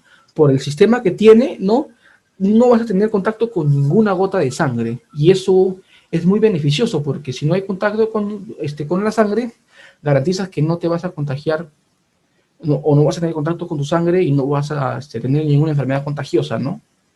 Así que eso es un beneficio. Garantiza mucha seguridad en el procedimiento. Otro punto importante que es ventajoso, ¿no? Requiere menos técnica, o sea, menos técnica de aprendizaje en los otros dos métodos, ¿no? Que sería con el aguja libre y el sistema con jeringa, ¿no? Esos métodos un poquito más dificultosos en comparación con el método del sistema al vacío. Este es el ideal para empezar a enseñar, que es el más didáctico, ¿sí?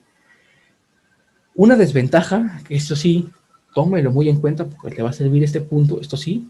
Este método no es tan reproducible en lugares que no sean la vena cubital media como o venas gruesas. Cuando son venas gruesas, el método por sistema al vacío es el mejor, ¿sí? Pero ¿qué pasa? Cuando son venas accesorias o venas dificultosas o muy delgadas, este método ya pierde su eficiencia, ¿sí? Ya no es recomendable tomar por sistema vacío, así que ahí se utilizan los otros métodos alternativos, el cual sería por aguja libre o por jeringa, ¿sí? En pocas palabras, si ustedes ven una vena buena, tomen con aguja al vacío. Si ven por ahí una vena, si ven que la vena cubital media no se ve, no se nota bien y quieren tomar en una muestra, en una vena accesoria, es recomendable cambiar el método, en este caso por aguja libre, ¿no? Más o menos es como así se maneja. Así que básicamente el método por sistema al vacío es más reproducible en la vena cubital media o en venas gruesas, sobre todo eso. ¿Sí? Materiales, ¿no? Primero, y lo que hace diferencia, este método diferente a los demás, es este tipo de aguja especial, ¿no? Que son agujas estériles de doble bisel, o sea, de doble aguja. Son agujas dobles, ¿no? Como pueden ver en la imagen de abajo, ¿no? Acá está la aguja, la que se nota, la metálica, ¿no? Que es la que ingresa a la vena del paciente, y se ven en la parte posterior, ven un capuchón de jeve, pero ahí adentro hay otra aguja, ¿sí? Así que es una aguja doble, en pocas palabras. Una aguja, la que está metálica y descubierta, es la que pincha al paciente, y la que está con el jeve, con el jeve, ¿no? Hay otra aguja ahí también, esa es la que va a entrar en contacto con el tubo. ¿Me entienden? Por eso el tubo, no sé si alguna vez han visto los tubos del sistema al vacío, tienen un jeve en el medio, para que haga contacto justamente con esa zona de la aguja. ¿Sí? Esta es exclusiva para la toma de muestras por sistema al vacío, ¿ok? La parte más larga o la parte descubierta justamente es la que va a entrar a la vena, y la parte corta es la que va a tener contacto con el tubo, ¿sí? Igual que vimos con los tipos de aguja, tienen sus diferentes códigos de color, y los mismos códigos de color se mantienen, ¿no? Si es 21G es verde, si es 22G es negro, si es 20G es amarillo, ¿verdad? Así que más o menos eso se va a seguir manteniendo. ¿Qué más? El famoso adaptador o campana, ¿sí? Yo no lo conozco así personalmente. Coloquialmente también se le llama capuchón, que es justamente este plástico que ven acá. Este es el medio en donde va a estar colocada la aguja. La aguja se arma acá, como pueden ver en la imagen. Este es el capuchón sin la aguja, y acá pueden ver el capuchón con la aguja. Se amarra, se enrosca, mejor dicho, esta zona para hacer el contacto de la toma de muestra, ¿no? Es un plástico, debe ser de preferencia transparente, para evitar que el contacto entre la aguja y el capuchón sea instalado de manera correcta, ¿sí?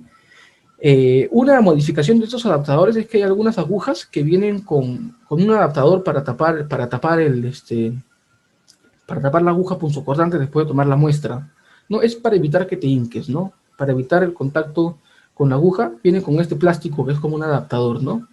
Es una ventaja, ¿no? Pero no todos tienen ese adaptador, ¿no? Pero más o menos ahí está para que lo tengan en cuenta, ¿no? El capuchón es también vital, el material vital indispensable para la toma por sistema al vacío, ¿sí? ¿Qué otros materiales comunes se necesitan? La ligadura, ¿no? La ligadura es es una cuerda de jeve elástica, ¿no? Que sirve justamente para, para ligar el brazo y que éste mantenga una presión adecuada, ¿no? De circulación, para que también las venas se noten más, ¿sí? Esa es la función de la ligadura, ¿no? Presionar el antebrazo, ¿no? Para que las venas sean más prominentes, para que se noten más. Obviamente el contenedor de objetos punzocortantes no debe faltar, ¿no? El esparadrapo, ¿no? El esparadrapo es como la cinta scotch que se le pone del algodón cuando se finaliza tomar la muestra, ¿no? Torundas de algodón, ¿no? Para limpiar previamente y para colocar para evitar el sangrado. Guantes limpios, si son estériles o no estériles no hay problema. Alcohol iodado o de 70, cualquier opción es correcta. Tubos al vacío, los materiales que les comentaba, ¿no? El tipo y la cantidad, como les comentaba, depende de las muestras que se les soliciten, ¿no? Si se solicitan muchos tipos de pruebas, hay diferentes códigos de color para cada tipo de prueba que se requiere realizar. Opcional, que también he visto en alguna bibliografía, que piden clorexidina, ¿no? La clorexidina es un antiséptico, ¿no? Para limpiar la zona, ¿no? Sí, también es válido. Clorexidina o solución acuosa alcohólica al 2%, ¿no? es algo que hace que el método sea un poco más eficiente, ¿no? Procedimiento, ¿no? Siempre empezando antes de tomar la muestra, identificar al paciente, ¿no? Y confirmar la identidad del paciente, ¿no? Es lo primero, ¿no? Nunca deben olvidarse eso, confirmar la identidad del paciente o que la solicitud de toma de muestra con el paciente se correlacionen. Otro punto, comprobar que se cumplan las condiciones necesarias antes de la venopunción, ¿no? Si el paciente no toma medicamentos, ¿no? Hay algunas pruebas que tienen sus contraindicaciones, ¿no? Obviamente el paciente ya va a estar al tanto de eso, ¿no? Pero igual es bueno mencionar, sobre todo en algunas pruebas. Colocar cómodamente al paciente para tomar la muestra, lo ideal es que esté sentado, ¿no? Hay sillas especiales para toma de muestra que tienen una madera en el cual el brazo va a estar con la postura adecuada para tomar la muestra, ¿no? El último punto, ¿no? Seleccionar la vena y teniendo en cuenta el estado de esa, ¿no? O sea, verificar cuál es la vena adecuada en la que tú vas a tomar, ¿no? Ahí es el criterio que les comentaba, ¿no? Si la vena es, si es una buena, si es una vena gruesa, si es una vena accesoria, ¿no? Si tiene buen brazo para tomar muestra, ¿no? Todo lo que involucra con respecto a eso, ¿no? Eso ya, cuando hagamos el taller, lo vamos a hablar más a detalle, creo que ahí salen mejor las cosas, las ideas, ¿no? Que en el momento es mejor a veces. Pero igual, aquí está. Colocarse los guantes, ¿no? Colocar el compresor, la ligadura también le dicen, ¿no? 8 a 10 centímetros encima del lugar elegido. Ven en la imagen de arriba, ¿no? Este es el compresor, la ligadura, ¿no? Se coloca la ligadura va a, o torniquete también le llaman, ¿no?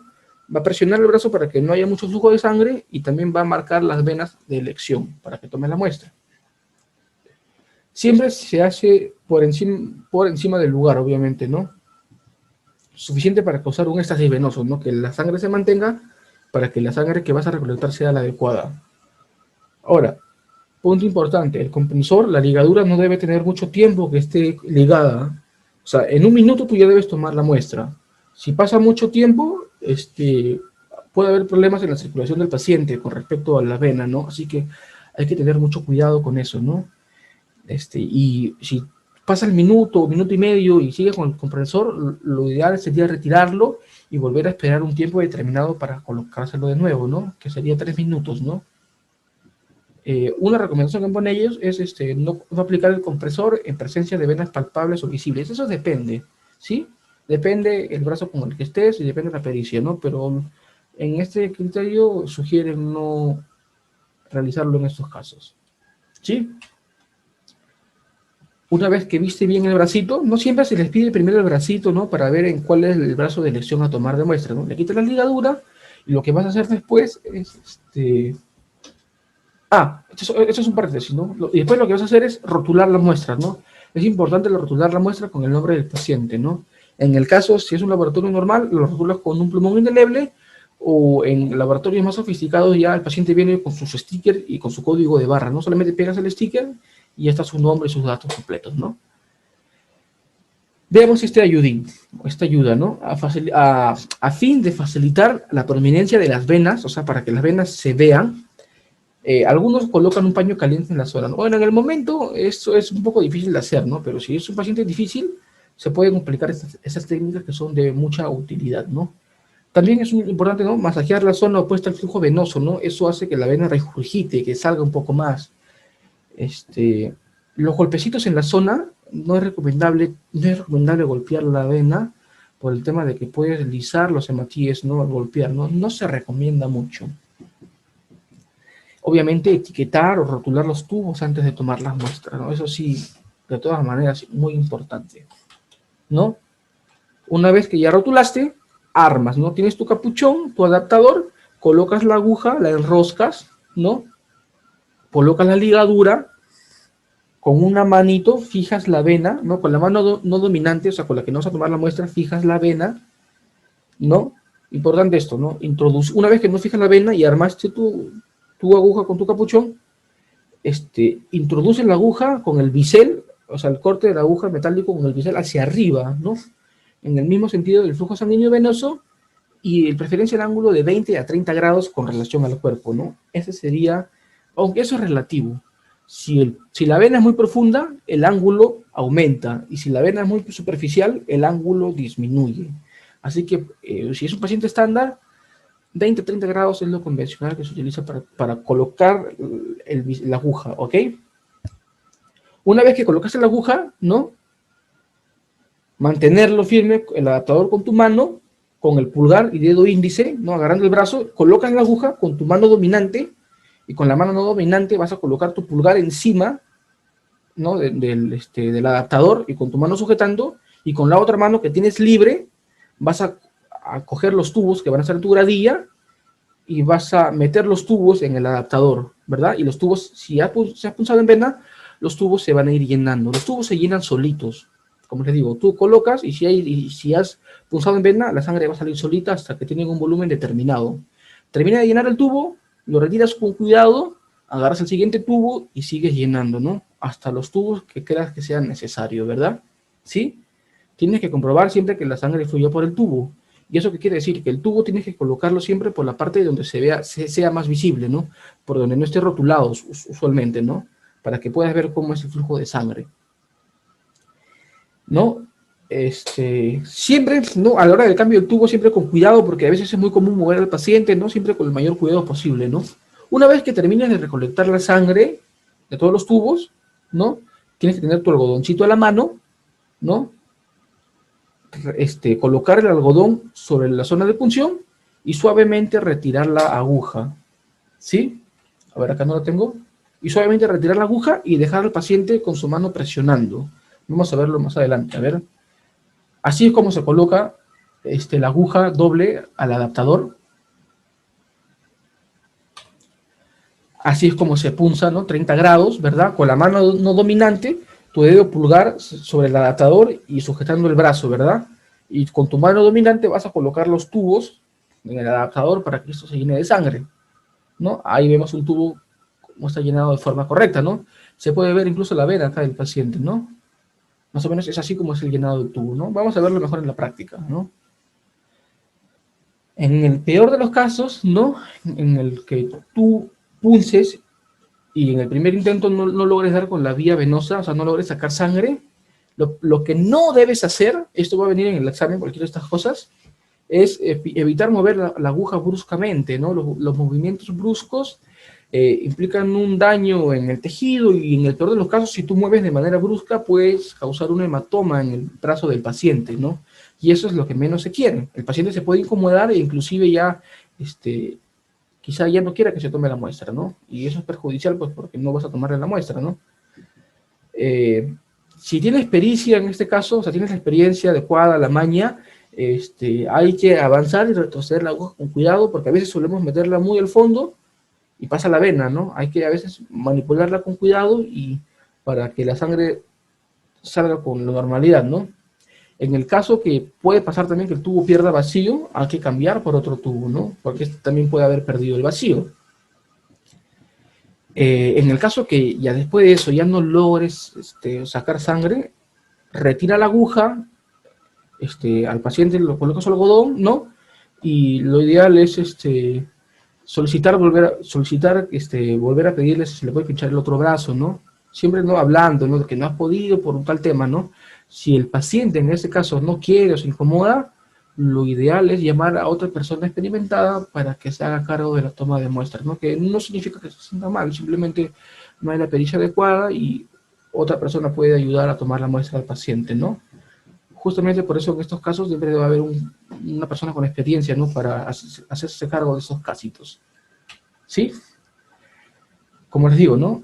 ¿Ven el tubo acá? ¿Ven esta marca negrita que ven acá en el tubo? Esa marca negrita significa que si el tubo tiene el vacío adecuado, hasta ahí se va a llenar de sangre, ¿ok? Por eso siempre hay que comprobar la cantidad que se aspira, ¿no? Dependiendo de eso es muy importante para los análisis que se van a hacer. Acuérdense, después de tomar el tubo, homogeneizar los tubos siempre, ¿no? Para que se mezclen con el anticoagulante, ¿sí? Agitar suavemente, no se agita bruscamente, agitarlo bruscamente hace que los hematíes se lisen, se rompan. Eso es lo que no queremos, ¿no? Ahí dice, ¿no? Sobre todo el tubo lila, con EDTA y con citrato de sodio, se homogeneiza, ¿sí? Obviamente que una vez que estás tomando la muestra de los tubos, el compresor, que recuerden que lo tenía puesto, soltarlo, ya no utilizar el compresor, ¿sí? Para evitar mantener mucho tiempo presionado, no es adecuado, recuerden, ¿no? Colocar un apósito, un algodón, ¿no? Y retirar la aguja suavemente, sin girarla, obviamente, porque el bisel siempre debe estar para arriba, ¿no? A veces el girar y sacar rápido puede causar un poquito de dolor en el paciente. Sobre todo cuando se retira suele doler un poco más, ¿sí? Con cuidado, retirar la aguja del paciente, y eso es un consejo que yo les doy. Retiran la aguja, que con su mano el paciente presione y que siempre mantenga el brazo hacia arriba, que nunca extienda, que nunca flexione, perdón. No, usualmente no es recomendable, ¿no? Demora más en coagular, en cambio si lo hace de esta manera y alzado, la coagulación es un poco más rápida. ¿Sí?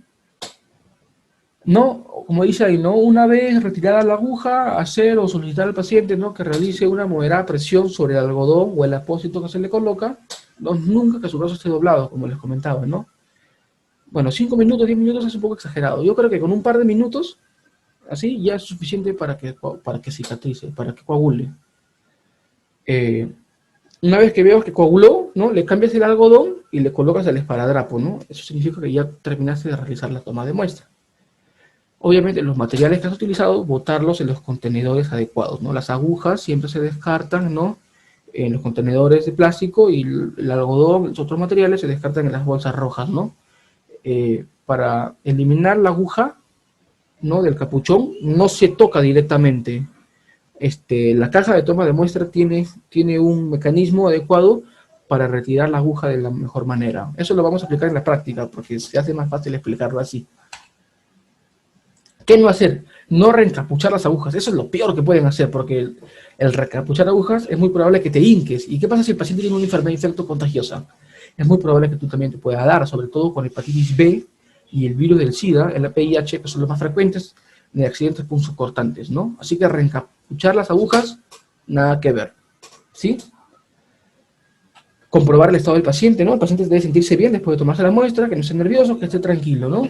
Colocar al paciente en posición cómoda, retirarse los guantes, ¿no?, y enviar las muestras al laboratorio, ¿no? Así que básicamente así se resume la toma de muestra por sistema al vacío. ¿Ok? Veamos el otro punto. Se nos está haciendo chica la hora. Toma de muestra por aguja libre, ¿no? Como les comentaba, es una alternativa a la toma de muestra por sistema al vacío, ¿no? Como les comentaba, ¿no?, sobre todo en las venas accesorias, ¿no?, que es un poco más complicado, ¿no? Aquí sí hay que tener un poco más de pericia para tomar la muestra, porque al ser la aguja no tiene un sistema de protección de la sangre. La aguja, por eso se llama aguja libre, porque la aguja simplemente coloca la aguja y la sangre va a caer gota a gota. O sea, vas a estar con mucho contacto con la sangre, así que si no hay pericia de parte del tomador, es muy probable que se contamine el guante con sangre, ¿no?, que es lo que no se quiere, ¿no? Básicamente por ahí parte la primera diferencia, ¿no? Radica que hay mayor contacto con la sangre del paciente en el caso, ¿no? O sea, la exposición es mayor y hay mayor riesgo de contaminación, ¿sí? La ventaja es que puedes tomar de varias vías diferentes con la aguja libre. Eso le da un poco más de versatilidad al método por aguja libre, pero lo malo es que requiere un poco más de pericia, ¿no? Como no hay presión por sistema al vacío, porque no hay presión negativa, la sangre va a caer de gotita a gotita, ¿no? O un flujo suave, ¿no? Así que hay que estar siempre atentos, ¿no?, a la cantidad que recolectas también, ¿no? Porque tú te puedes pasar el tubo y el tubo se puede rebalsar. Hay que tener mucho cuidado con este método. Los materiales, ¿no? Todos similares a la otra. La diferencia, aquí la aguja, ¿no? Se utilizan estas agujas que ya conocemos, ¿no? Las agujas amarillas, las verdes y las negras, que son las más utilizadas, ¿no? Las agujas hipodérmicas también se les llama, ¿no? De diferentes calibres, ¿no? Ya no se utiliza la aguja doble en el sistema Makutainer. El capuchón acá tampoco se utiliza, ¿no? Acá podemos ver los códigos de colores, ¿no?, de las agujas, ¿no?, para que lo aprendan, es muy importante, ¿no? 21G, 22G y 20G son los más usados. El amarillo, el verde y el negro, ¿no? Esos son los que más frecuentemente se ven en la práctica. ¿No? Los materiales comunes que ya hemos visto, ¿no? Ligaduras, esparadrapo, contenedor de los otros pulsos juntantes, bolsa roja, alcohol yodado o alcohol de 70, ¿no? Básicamente lo mismo que lo anterior, ¿no? Así que más o menos ya saben la diferencia. El procedimiento, similar en la primera parte, ¿no? Presentarse, identificar la identidad del paciente, ¿no? Comprobar que se cumplan las condiciones necesarias para la toma de muestra, colocar al paciente de forma cómoda para la punción, verificar las muestras las venas que se van a tomar, las venas a elección, ¿no? Colocarse los guantes, ¿no? Hasta ahí todo igualito, si se dan cuenta, ¿no?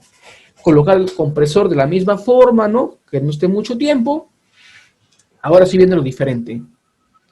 Si tienes un tubo por sistema al vacío, el tubo se destapa, ¿sí? El tubo se destapa y pierde su vacío, ¿verdad? La tapa se deja a un costadito, ¿no? Agarras tu jeringuita, ¿no? Agarras tu jeringa y la colocas en una posición, a ver, no la tengo acá. Tienes que colocarla en una posición bien adecuada, ¿no? Destapa la jeringa y que la jeringa tenga contacto con el tubo, ¿no? Eso lo vamos a ver mejor en la práctica, pero tiene una posición así más o menos. No tengo ahorita material para practicar, me faltó traer, ¿no? Pero la aguja y el tubo se sujetan en una posición adecuada, que la parte final del tubo, de la aguja, que es esta parte de acá, tenga contacto con el tubo, ¿no? Para evitar que la sangre caiga, ¿sí? Y el método después sigue siendo igual, ¿no? Fijar el brazo con la mano no dominante, introducir la aguja con el bisel hacia arriba, y la diferencia es que aquí la sangre va a caer de gota a gota, despacio, ¿no? Hay que medir la cantidad necesaria que vas a tomar de muestra, ¿sí? Aquí no hay un tiempo de parada como en el sistema al vacío, aquí tú tienes que calcular el volumen que tú vas a llenar, ¿no? Una vez que ves que si es un tubo, usualmente aquí solamente se toma un tubo nada más, por el mecanismo de la técnica, ¿no? Cambiar de tubo en sistema al vacío es muy difícil, prácticamente imposible, no se realiza, solamente se toma un tubo, ¿no? Una vez que ves que sale sangre de manera adecuada, retiras la ligadura, ¿no? Mantienes el brazo firme, ¿no? Y cuando quieres retirar la aguja, retiras tanto la aguja como el tubo junto, ¿sí? Siempre con tu algodoncito a la mano y que el paciente presione con su otro brazo, presione su mano, ¿verdad? ¿Sí? Se deja así un momento, la aguja se descarga con cuidado en el contenedor, ¿no? Y el tubo se vuelve a tapar con la tapita, ¿no? Así que básicamente el método es un poquitín más complicado, ¿no? Hay que tener mucho cuidado con la sangre, ¿no? Porque está expuesta, ¿no? Puedes tener un poco más de contacto con la sangre, ¿no? Hay que tener cuidado con este método, ¿no? Aquí podemos verlo de forma, no se ve bien, lo tomé screenshot de unos videos, ¿no? Pero tiene una posición adecuada, si se dan cuenta, para tomar la sangre por aguja libre, ¿sí? Básicamente es como agarrar un lapicero, ¿no? El tubo y la aguja, ¿no? Tiene una posición adecuada, ¿no? Agarra el tubo, si la vuelta el tubo está destapado, si se pueden dar cuenta. Retira la ligadura, ¿no? Retira la aguja con el tubo y igualito, ¿no? Le pone el algodoncito y el paciente con su otra mano se presiona, ¿no? Aquí, como les digo, ¿no? Hay que medir la cantidad, es lo un poco complicado, ¿no? Tú tienes que medir la cantidad de sangre que vas a extraer, ¿no? Aquí no es automático como en el sistema al vacío, así que tú tienes que estar atento a la cantidad de sangre que estás llenando, ¿sí? Igualito, ¿no? Colocar el apósito, ¿no? Presionar, que mantenga presionado 1 minuto, ¿no? Homogeneizar el tubo y listo, ¿no? Comprobar el estado del paciente, ¿no? Verificar que esté ok y ya está. ¿Sí? Igualito, ¿no? No reencapuchar las agujas, no romperlas. Hay que comprobar siempre el estado del paciente, ¿no? Si está bien, si está en una posición cómoda, ¿no? Que esté bien el paciente antes de retirarnos y cumplimos con tomar la muestra. No acabemos, por ejemplo, los materiales, ¿no? Igualito los materiales que anteriores, ¿no? Torniquete, los guantes, el esparadrapo, el alcohol, los tubos, ¿no? Básicamente igualito. Por último está la toma de muestra con jeringa, ¿sí? Este es un método un poco particular. Es un método alternativo más que todo, ¿no? Puede ser en el caso de que los dispositivos comunes no estén disponibles, ¿no? O hay particularidades anatómicas en el caso de las venas también, que se imposibilita tomar con sistema al vacío o con aguja libre, ¿no? Básicamente eso, ¿no? Lo importante y la ventaja de la toma de muestra con jeringa es que tú puedes graduar el volumen de muestra que tú tomas, ¿no? Eso es una ayuda, sobre todo en venas donde no hay mucha presión, donde no hay mucha presión sanguínea venosa, ¿no? Así que ahí es donde la jeringa es de gran utilidad para tomar la muestra, ¿no? Es un punto válido eso. Tú puedes medir la presión, la fuerza de presión con la que tomas la muestra, jalando el émbolo, ¿no? Es una ayuda, una ventaja que te da tomar la muestra por jeringa, ¿sí? Importante esto, en ningún caso el volumen de sangre extraído con jeringa debe ser excesivo, dependiendo al tema de la transferencia de sangre, porque cuando usualmente se toma con jeringa, usualmente se hace el trasvase al al tubo, ¿no? Y tomar una cantidad voluminosa de sangre hace que ésta sea más probable que se coagule, ¿no? Y justamente, dependiendo de la prueba que tú quieras realizar, quieres evitar que la sangre se coagule, ¿no? Porque una sangre coagulada no sirve para hacer análisis, dependiendo qué pruebas sean, ¿no? Sobre todo eso. Los materiales igualitos, ¿no? Aguja y jeringa, ¿no? Recuerden que les comenté que a veces las agujas suelen ser de volumen grande, pero no es porque se extraiga esa cantidad, sino que al ser el émbolo más grande, la presión que se extrae de la sangre va a ser mayor. Y eso hace que la sangre sea recolectada de una manera más fácil, ¿no? Por eso que en algunos casos se utilizan agujas de calibre grueso, ¿no? Para utilizar más fuerza a la hora de jalar y extraer la sangre. ¿Sí? El procedimiento es el mismo, ¿no? Es casi similar, ¿no? Presentarse, ¿no? Con el paciente, ¿no? Es prácticamente lo mismo, ¿no? Aquí viene lo diferente, ¿no? Igualito, ¿no? Fijar el brazo con la mano no dominante, colocar la ligadura, ¿no? A la hora de ingresar la aguja, ¿no? Siempre el émbolo va a empujar un poco para saber que estás extrayendo sangre. Y tú, de manera graduada, vas a poder aspirar la cantidad de sangre que creas necesaria para la toma de muestra, ¿no? Esa es la ventaja que da la jeringa, que tú puedes calcular el volumen de sangre que vas a extraer, ¿no? Igualito, ¿no? Se respeta el ángulo de incisión a la vena del paciente, ¿no? Aspirar suavemente siempre, ¿no? La sangre, ¿no? Para evitar que las venas colapsen, o sea, que ya no salga más sangre, y evitar que se rompan los hematíes, ¿sí? Otro punto, ¿no? Cuando termines de tomar la muestra con jeringa, usualmente se trasvasan los tubos. Y este trasvase debe ser de manera suave, ¿no? Que no se forme espuma en la sangre, porque formarse espuma hace que los hematíes se rompan y no los análisis que se requieran pueden sufrir alguna alteración, ¿no? Ese es un punto muy importante en el trasvase del toma de muestra de jeringa a los tubos por sistema de vacío.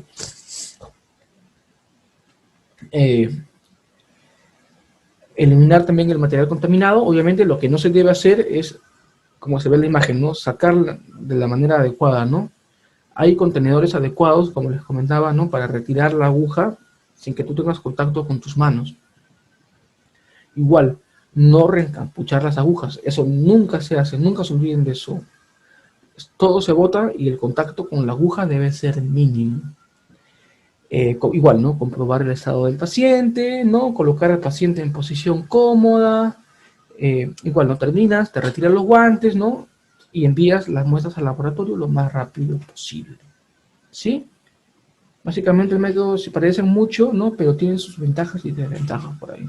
¿Sí? Así es la obtención, básicamente en resumen, ¿no? Tú puedes graduar. Bueno, el resumen del sistema al vacío, ¿sí? Esto es lo que les comentaba, ¿no? Vean el punto 5, desechar las agujas, ¿no? Tienen unos contenedores especiales justamente para retirar la aguja sin que tú tengas contacto con ella, ¿no? Esa es una ventaja que dan los contenedores de retiro de agujas. Casos especiales, como les comentaba, sangre venosa en niños, ¿no? Usualmente el procedimiento, si son niños, es muy similar el procedimiento en adultos, ¿no? En algunos casos se utilizan aguja fina, pero lo recomendable es utilizar agujas que sean del calibre igual que usan con los adultos, ¿no? De 20 y de 21, ¿no? En algunos casos también para la manipulación del niño se utiliza las aletas, ¿no? Como ven acá en la imagen, ¿no? Para que la recolección de la sangre sea un poco más práctica, ¿no? También se suele ver eso, ¿no?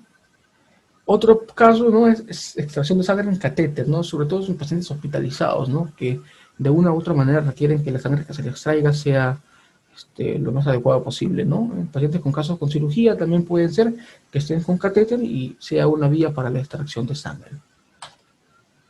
Aquí quería llegar. Errores en las tomas de muestra, ¿no? Ya saben que los errores en la toma de muestra cumplen con las condiciones preanalíticas, ¿no? Y acordémonos que en la fase preanalítica es donde el mayor porcentaje de errores se presentan en esta fase. ¿Sí?